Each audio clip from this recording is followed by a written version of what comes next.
Moby Dick, or the Whale, by Herman Melville. Chapter 44. The Chart. Had you followed Captain Ahab down into his cabin after the squall that took place on the night succeeding that wild ratification of his purpose with his crew, you would have seen him go to a locker in the transom, and bringing out a large wrinkled roll of yellowish sea charts, spread them before him on his screwed-down table. Then, seating himself before it, you would have seen him intently study the various lines and shadings which there met his eye, and with slow but steady pencil trace additional courses over spaces that before were blank. At intervals, he would refer to piles of old log books beside him, wherein were set down the seasons and places in which, on various former voyages of various ships, sperm whales had been captured or seen. While thus employed, the heavy pewter lamp suspended in chains over his head continually rocked with the motion of the ship, and forever threw shifting gleams and shadows of lines upon his wrinkled brow, till it almost seemed that while he himself was marking out lines and courses on the wrinkled charts, some invisible pencil was also tracing lines and courses upon the deeply marked chart of his forehead. But it was not this night in particular that, in the solitude of his cabin, Ahab thus pondered over his charts. Almost every night they were brought out. Almost every night some pencil marks were effaced, and others were substituted.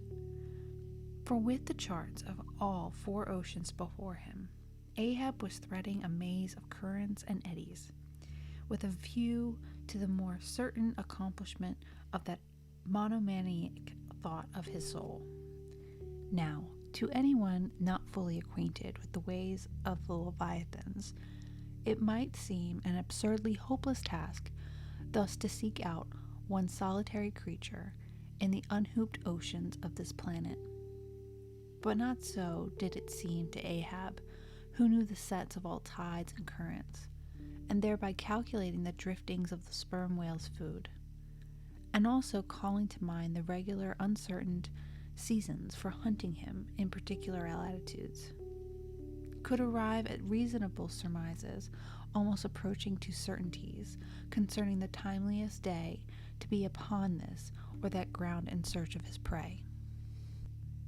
So assured, indeed, is the fact concerning the periodicalness of the sperm whale's resorting to given waters, that many hunters believe that, could he be closely observed and studied throughout the world, were the logs for one voyage of the entire whale fleet carefully collated, then the migrations of the sperm whale would be found to correspond in invariability to those of the herring shoals or the flights of swallows. On this hint, attempts have been made to construct elaborate migration charts of the sperm whale. Besides, when making a passage from one feeding ground to another, the sperm whales, guided by some infallible instinct, say rather secret intelligence from the deity, mostly swim in veins, as they are called, continuing their way along a given ocean course by any chart with 1/10 of such marvelous precision, though in these cases the direction taken by any one whale be straight as a surveyor's parallel, and though the line of advance be arbitrary vein, in which at these times he is said to swim generally embraces some few miles in width, more or less as the vein is presumed to expand or contract, but never exceeds the visual sweep from the whale ship's mastheads when circumspectly gliding along this magic zone. The sum is that at particular seasons within that breadth and along that path, migrating whales may with great confidence be looked for. And hence, not only at substantiated times upon well-known separate feeding grounds could Ahab hope to encounter his prey, but in crossing the wildest expanses of water between those grounds he could, by his art, no place and time himself on his way, as even then not to be wholly without prospect of a meeting. There was a circumstance which at first sight seemed to entangle his delirious but still methodical scheme, but not so in the reality, perhaps. Though the gregarious sperm whales have their regular seasons for particular grounds, yet in general you cannot conclude that the herds which haunted such and such a latitude or longitude this year, say, will turn out to be identically the same with those that were found there the preceding season. Though there are peculiar and unquestionable instances where the contrary of this has proven true. In general, the same remark, only within a less wide limit, applies to the solitaries and hermits among the matured aged sperm whales. So that though Moby Dick had in a former year been seen, for example, on what is called the Seychelles Ground in the Indian Ocean, or Volcano Bay on the Japanese coast, yet it did not follow that were the Pequod to visit either of those spots at any subsequent corresponding season, she would infallibly encounter him there. So, too, with some other feeding grounds, where he had at times revealed himself. But all these seemed only his casual stopping places and ocean inns, so to speak, not his places of prolonged abode. And where Ahab's chances of accomplishing his object have hitherto been spoken of, allusion has only been made to whatever wayside, antecedent, extra prospects were his, ere a particular set time and place were attained, when all possibilities would become probabilities, and, as Ahab fondly thought, every probability the next thing to be certainty. That particular set, time, and place were conjoined in the one technical phrase, the season on the line. For there and then, for several consecutive years, Moby Dick had been periodically descried, lingering in those waters for a while, and as the sun, in its annual round, loiters for a predicted interval in any one sign of the zodiac. There it was, too, that most of the deadly encounters with the white whale had taken place. There the waves were storied with his deeds. There also was that tragic spot where the monomaniac old man had found the awful motive to his vengeance. But in the cautious comprehensiveness and unloitering vigilance with which Ahab threw his brooding soul into this unfaltering hunt,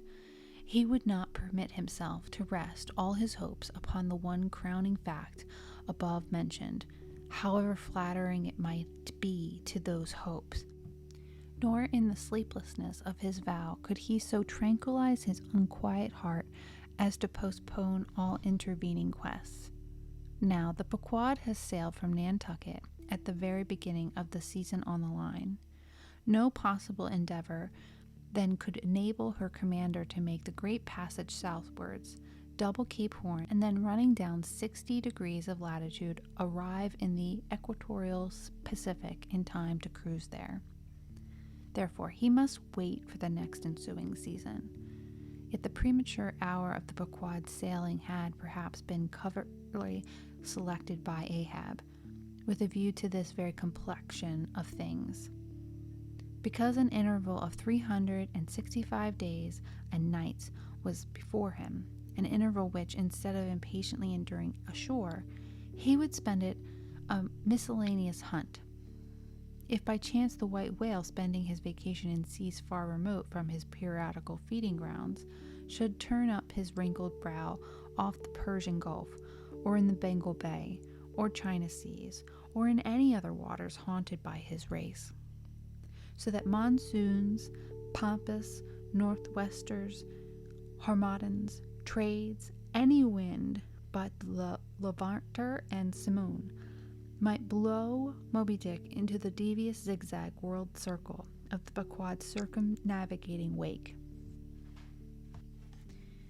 For granting all this, yet regarded discreetly and coolly, seems it not but a mad idea, this, that in the broad boundless ocean one solitary whale, even if encountered, should be thought capable of individual recognition from his hunter, even as a white-bearded Mufti in the thoroughfares of Constantinople? No, for the peculiar snow-white brow of Moby Dick, and his snow-white hump could not but be unmistakable. And have I not tallied the charts till long after midnight, he would throw himself back in the reveries.